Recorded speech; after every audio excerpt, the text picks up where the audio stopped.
Nigeria, le gouvernement se prépare pour recenser ses citoyens de la diaspora. Une délégation s'est dans ce cadre rendue en Côte d'Ivoire.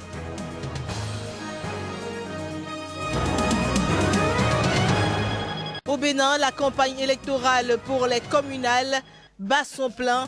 La gestion de la ville de Cotonou suscite dans la foulée de l'engouement.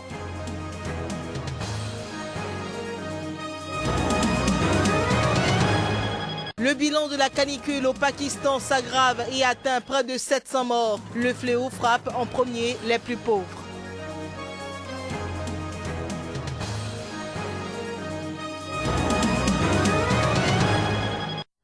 Bonjour à toutes, bonjour à tous et bienvenue dans ce journal. Le gouvernement nigérien est à pied d'œuvre dans le cadre du recensement de la diaspora pour les échéances électorales de 2016. C'est à cet effet qu'une mission de la commission chargée de la mise sur pied des différents bureaux et agents recenseurs à l'étranger s'était rendue en Côte d'Ivoire. Abdoulaye Issa pour les détails. Le gouvernement nigérien est à pied d'œuvre dans le cadre du recensement des ressortissants de ce pays à l'étranger. Dans ce cadre, une mission conduite par Moussa Ladan a séjourné en Côte d'Ivoire. Pour la première fois dans l'histoire de ce pays, avec une population estimée à 18 millions d'habitants en 2014, la diaspora aura son mot à dire lors des échéances à venir. Lors de cette rencontre, Moussa Ladan, à la tête d'une forte délégation, a eu à rappeler à l'assistance l'objectif de la mission et les pièces qui serviront lors des opérations de recensement et également le jour du vote. La CENI exige que le vote se fasse avec la carte consulaire. Information qui, à en croire, n'a pas du tout plu aux uns et aux autres de la mouvance comme ceux de l'opposition.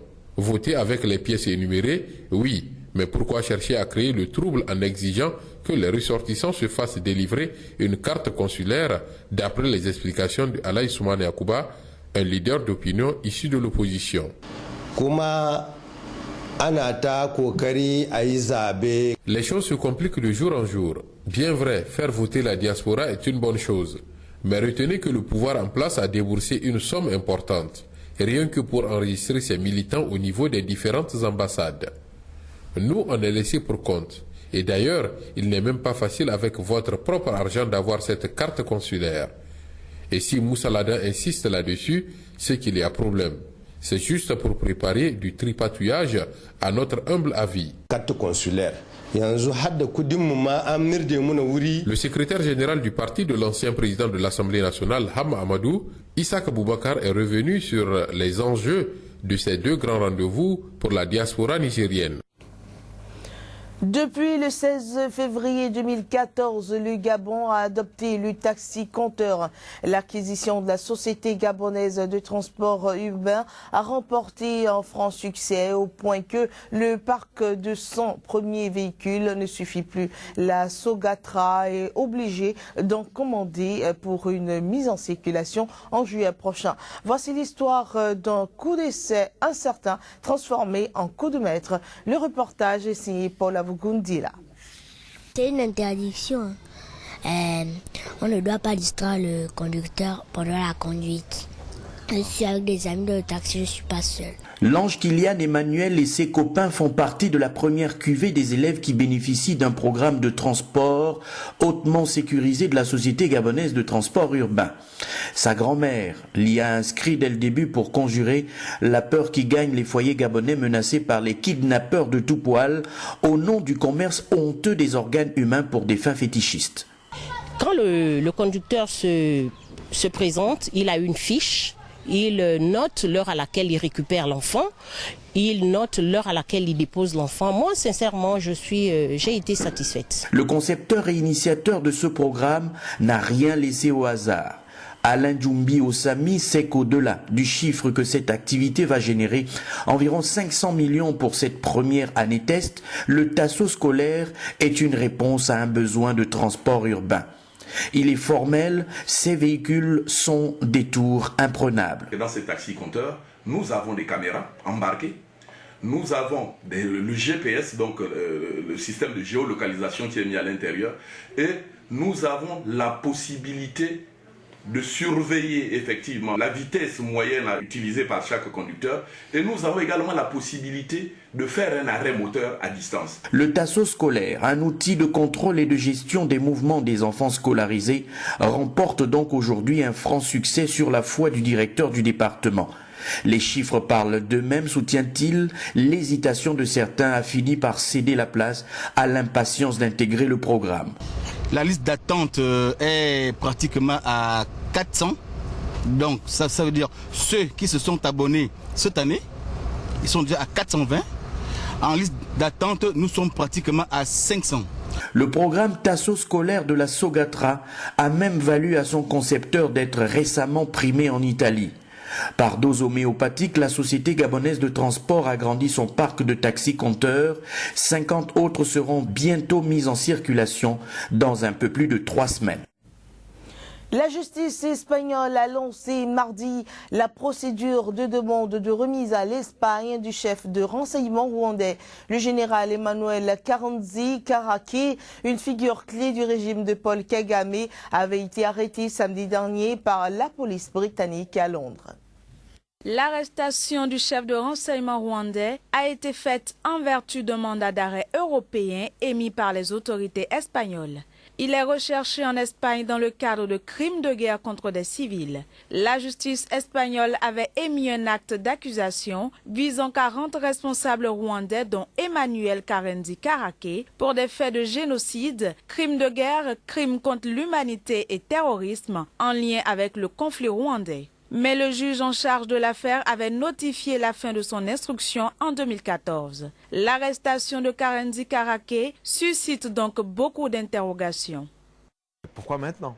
Parce que je veux dire, depuis que Karake est à la tête des services de renseignement extérieurs du Rwanda, il a fait plusieurs visites en Grande-Bretagne. Et là aussi, c'est une visite de travail. Donc il y a une vraie question de savoir plutôt quelle est l'intention des Britanniques.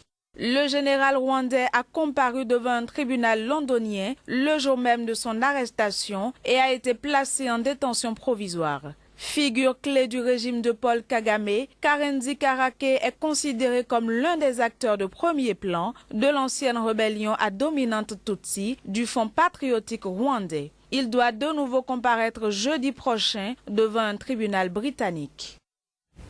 Au Bénin, la classe politique affûte ses armes pour les élections communales, municipales et locales à venir. La campagne électorale bat son plein dans le pays. Dans la foulée, la gestion de la ville de Cotonou suscite particulièrement de l'engouement. Un constat de Joaillier Tongi. Cotonou, la belle, la resplendissante, aux pieds presque toujours dans l'eau, à chaque saison pluvieuse. Plus d'une décennie déjà que ça dure, dans un décor de désolation par endroits, rendant la vie infernale pour les populations. Pour ces élections communales, le thème de campagne est alors tout trouvé pour les différents candidats en lice. Il faut sortir Cotonou de l'eau. Cotonou ne doit pas être en campagne contre l'inondation pendant la saison pluvieuse. L'équipe actuelle qui est là, c'est une équipe qui a déjà fait ses expériences, 12 ans d'expérience, et Cotonou est toujours dans l'eau. Je demande aux Cotonnois de faire leur choix.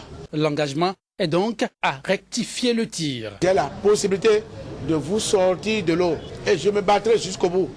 Cotonou sera une Cotonou ville propre. Cotonou sera comme Singapour. Outre le cadre de vie des Cotonnois, le défi est aussi à améliorer leur quotidien. Les femmes que les gens vont torturer, les percepteurs vont torturer en leur délivrant des fausses factures sous mon mandat les 5 ans. Personne ne viendra plus dans le marché les inquiéter. Moi, Kenkpe, lorsque je serai élu le prochain maire de la ville de Cotonou, je vais supprimer toutes ces taxes. Lorsque je serai élu le prochain maire de la ville de Cotonou, du 1er arrondissement au 13e arrondissement, les cartes d'identité seront délivrées gratuitement. Et chacun y va de ses rêves pour Cotonou.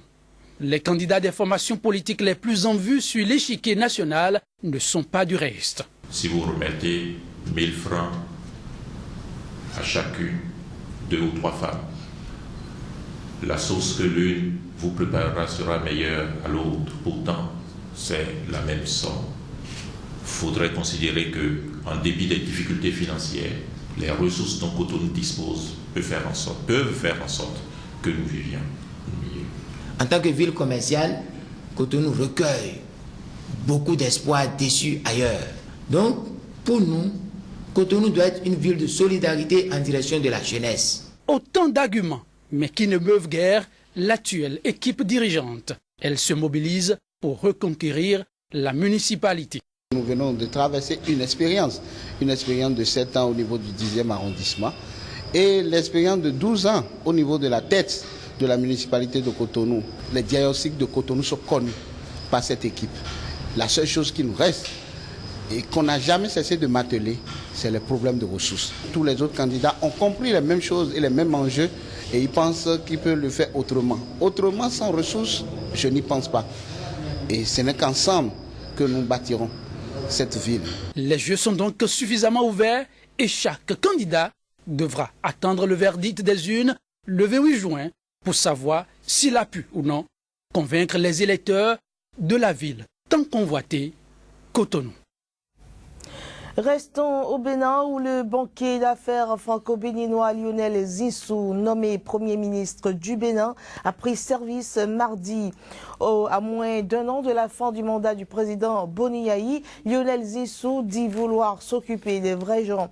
L'homme entend par ailleurs donner les bons exemples et les bonnes méthodes pendant le court délai qui lui est imparti. Nous vous proposons ici de suivre un extrait de ses propos. Je reste président de la Fondation franco-africaine. Mais à mon avis, il faut un coprésident qui, en Europe, fasse le même travail que j'avais commencé. Voilà. Donc, ce sera une gouvernance un petit peu plus collective, mais je reste absolument persuadé que de faire des partenariats entre l'Afrique et les divers partenaires à l'extérieur de l'Afrique, en impliquant dans tous les cas de figure la diaspora qui est le passeur naturel entre les deux, je reste persuadé que c'est très utile. Dis-moi, si on fait des choses qui sont proches des gens, on a le temps de construire quelque chose. Plus on est proche des gens, plus 10 mois ça compte. Et puis après, ces 10 mois, ils seront quelque part dans l'histoire du pays, et on s'en rappellera ou on s'en rappellera pas. Mais 10 mois pour vous, 10 mois pour moi, on peut faire des choses en 10 mois.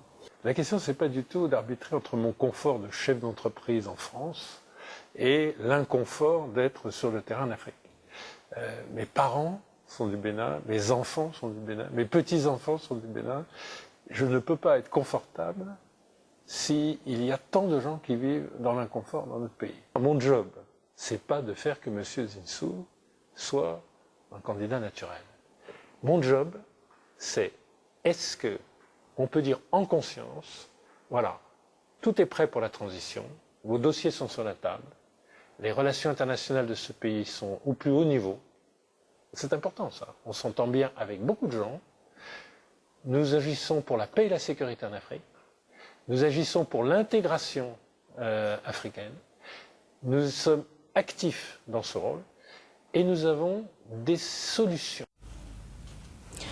Voilà, avant de boucler ce journal, disons que la canicule affectant le sud du Pakistan a fait près de 700 morts ces 3 derniers jours. Le fléau frappe notamment les plus démunis dans la mégalopole de Karachi où les autorités ont déclaré l'état d'urgence dans les hôpitaux. Et voilà qui vient mettre un terme à cette édition. Mesdames et messieurs, merci de nous avoir suivis.